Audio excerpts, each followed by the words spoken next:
What if real life doesn't begin when you finally get what you want, but when you stop needing anything from anyone?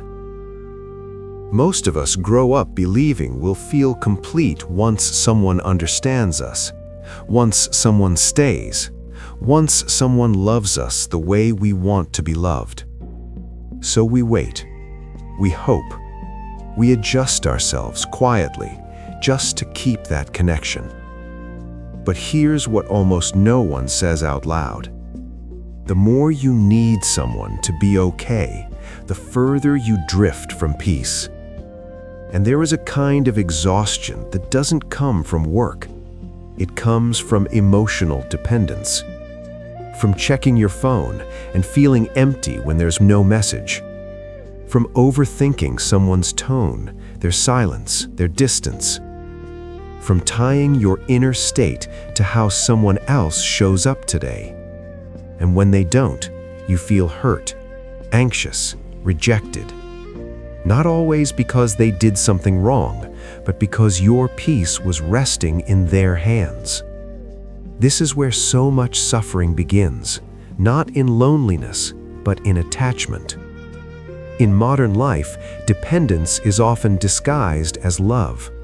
We call it romance, we call it loyalty, we call it just how relationships work. But deep down, it sounds like this. Please don't leave because I don't know who I am without you.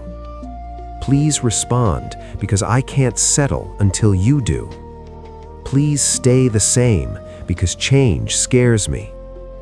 And the hardest part is, this can happen even in good relationships, even with people who care. Because this isn't really about them, it's about the way the mind learns to cling. And if you've lived long enough, if you've been through divorce, loss, retirement, health scares, an empty house, you know how quickly life can take away the things we lean on. And when it does, it doesn't just hurt, it exposes something. It shows us where we placed our stability. Before he became the Buddha, he was Siddhartha, and the old stories say he had what many people chase: comfort, security, a protected life. The kind of life where you can stay busy and never sit with yourself.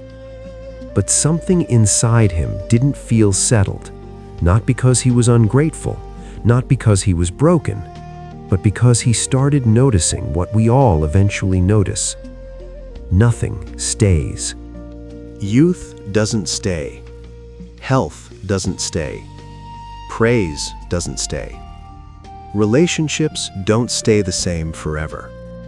And when you build your peace on something that changes, you live quietly afraid.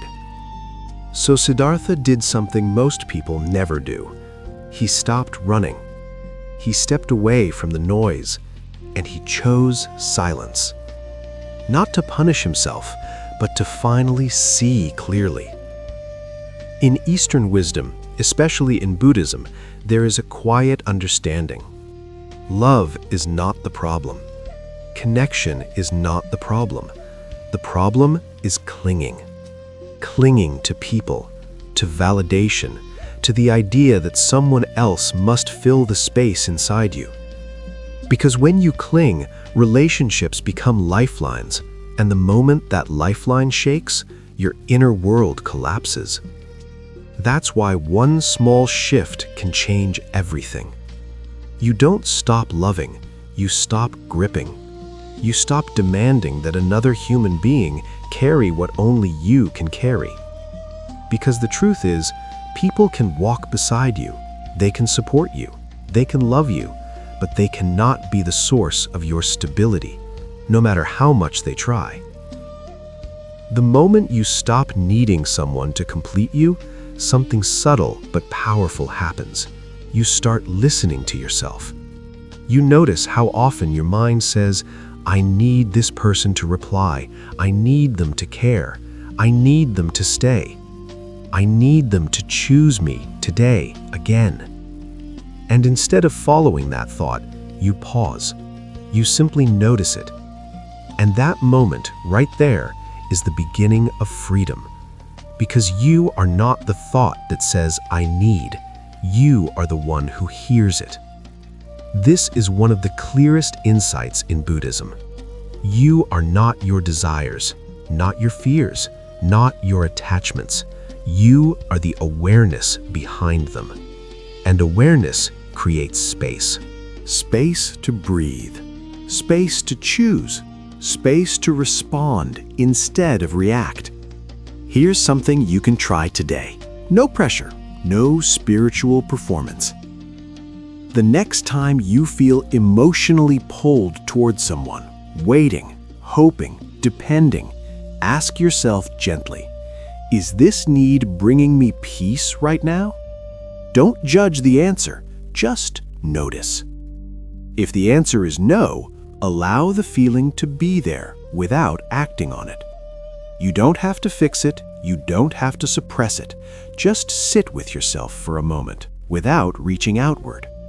Let the craving rise and let it pass like a wave, because waves always pass when we stop chasing them. Another small practice. Spend a few quiet minutes each day not wanting anything from anyone. No messages, no validation, no reassurance. Just breathing, just being present with yourself. At first, it may feel uncomfortable because the mind is used to leaning outward, but slowly something changes. You realize, I can be here with myself. I am not falling apart. I am okay. And that is not a small thing. That's the foundation. From that place, relationships transform. You no longer approach people from lack. You approach them from fullness. You don't cling the same way. You don't chase the same way. You don't fear losing them the same way. Because your life no longer depends on their presence. And this doesn't make you cold. It makes you honest. It makes love cleaner. Love becomes something you give, not something you beg for. Connection becomes something you enjoy, not something you need to survive. And ironically, this is often when relationships feel lighter. Not because you care less, but because you are no longer gripping with fear. Just breathing, just being present with yourself. At first, it may feel uncomfortable because the mind is used to leaning outward. But slowly, something changes. You realize, I can be here with myself. I am not falling apart. I am okay. And that is not a small thing. That's the foundation. From that place, relationships transform. You no longer approach people from lack. You approach them from fullness. You don't cling the same way. You don't chase the same way. You don't fear losing them the same way. Because your life no longer depends on their presence. And this doesn't make you cold. It makes you honest. It makes love cleaner. Love becomes something you give, not something you beg for. Connection becomes something you enjoy, not something you need to survive. And ironically, this is often when relationships feel lighter. Not because you care less, but because you are no longer gripping with fear. This is where real life begins. Not when someone stays forever, but when you stop needing them to. Not when you receive love, but when you stop demanding it to feel whole. Letting go is not giving up, it's waking up. Waking up to the truth that peace was never outside you. It was waiting for you to stop reaching and start resting within. So tonight, just for a few minutes, turn the noise down. Let your breath be enough. Let your presence be enough. And if loneliness shows up, don't panic. Just notice it. Because sometimes loneliness isn't the end of love. Sometimes it's the beginning of coming home.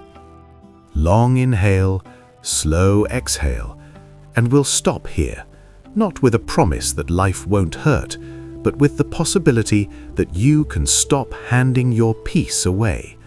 And that is a different kind of freedom.